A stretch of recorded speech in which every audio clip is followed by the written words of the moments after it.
Are your kids refusing to eat their vegetables? Today I am showing you 3 healthy, easy, yet fancy recipes that your kids will adore. So your kids don't like their vegetables, and let me guess, you've tried bribing them? Yes, you've also tried sneaking some spinach inside that chocolate cake. And you know how that ends. One day, little Bobby finds a piece of spinach inside that cake, and now he refuses spinach and your favorite chocolate cake recipe forever. Game over. Let me share with you my secrets as a cooking instructor for school-aged children. I don't believe in hiding. I need the students and my own children to trust me, so it's important to be transparent. Instead of spending all that time trying to hide something, I spend a lot of time finding the best recipe that will make whatever vegetable shine. Sounds good? Let's get started. First, we are making air fryer kale chips Japanese style. These are crunchy and seasoned with sesame oil, like the seaweed snacks kids adore. I also sprinkle some furikake on top to pack my kale with flavor. I'll show you what furikake is, as well as my secret to keep my kale chips bright and green and crispy for days. Next, we are making pan-seared cauliflower. These are bursting with flavors from garlic, lemon, and cilantro. I'll show you my trick to get this cauliflower al dente. And finally, we are making brown butter roasted carrots. These carrots are sweet, savory, and elegant. Kids will eat the entire plate, and you'll be proud to serve this dish at your next dinner party.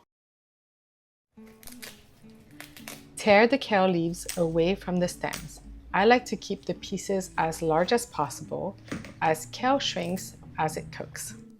After washing the kale leaves, I like to use a salad spinner to remove as much moisture as possible.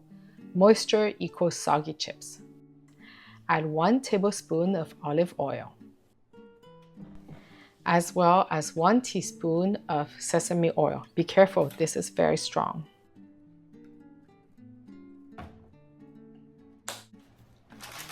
Gently massage the entirety of the kale leaf with the oil. This is a bit time consuming, but this will allow the kale to crisp evenly. The first secret to achieve very green and crispy kale is to leave the kale overnight. This allows the oil to be fully absorbed by the leaf. The following day, place the kale in the air fryer and cook at 250 degrees Fahrenheit for 10 minutes. Check every now and then to make sure that all the leaves are nice and crispy. When it's still warm, season with salt, and here's the furikake. You can easily find it at Trader Joe's. It is made of seaweed, bonito flakes, and salt. Wow, look at this beauty. It looks like an emerald. Crispy, see-through, shiny. Let me introduce you to Chinese cauliflower. This is the secret to the perfect al dente cauliflower. You can find it at the farmer's market or at the Asian grocery store. Trust me, give it a try. You'll never go back to the regular cauliflower again. You can use the stems to guide you on where to make the cuts. The key here is just to have even pieces. You'll need 2 cloves of garlic. Turn on your gas burner to medium-high heat. Hold your hand about 6 inches above the pan. If it feels like a gentle fireplace heat, warm, and you can actually keep your hand there for 5 seconds, then the pan is ready to cook. Add all your cauliflower to the pan. Overcrowding is totally fine. Notice I don't have any oil yet because I want my vegetables to char. Look at that. I'm happy with the amount of charring, so now I'm going to add about 1 tablespoon of oil. Notice the sound of the wet sizzle, which is gentle and bubbling and very different from the earlier dry sizzle, which was sharp and dry. I'm actually looking for this sound throughout the cooking process. When the sounds end, it indicates to me that I need to add more oil to my pan so that my vegetables don't stick to the bottom. Add 2 teaspoons of salt. And finally, add the garlic. I add the garlic last because I don't want it to burn. If it burns, it will taste very bitter and you'll have to start the dish again. so make sure to focus when the garlic is in. Add 1 tablespoon of freshly squeezed lemon juice as well as about 1 to 2 tablespoons of water. This will evaporate instantly as it hits the hot pan and cook the cauliflower through. Total cooking time is around 10 to 15 minutes at medium-high heat. When the cauliflower is cooked through, it should turn green. Look at the piece of cauliflower on the right-hand side. That's what you're looking for. The one on the left-hand side is still white, and that's still undercooked. Also, don't hesitate to try your cauliflower as you're cooking it. It will help you determine if it's cooked through enough to your liking, and you can check for seasoning. Turn off the heat, add some cilantro, and now you are done. Look at this, it is so good. And now it's time to make the brown butter carrots.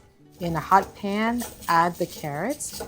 Arrange them in a single layer. If you don't have the space, biggest carrots at the bottom. Add 1 tablespoon of oil, as well as 1 to 2 tablespoons of butter. Add some thyme, as well as 2 teaspoons of salt. Sorry, I forgot to record that part. Add about 2 teaspoons of soy sauce, as well as 1 teaspoon of brown sugar.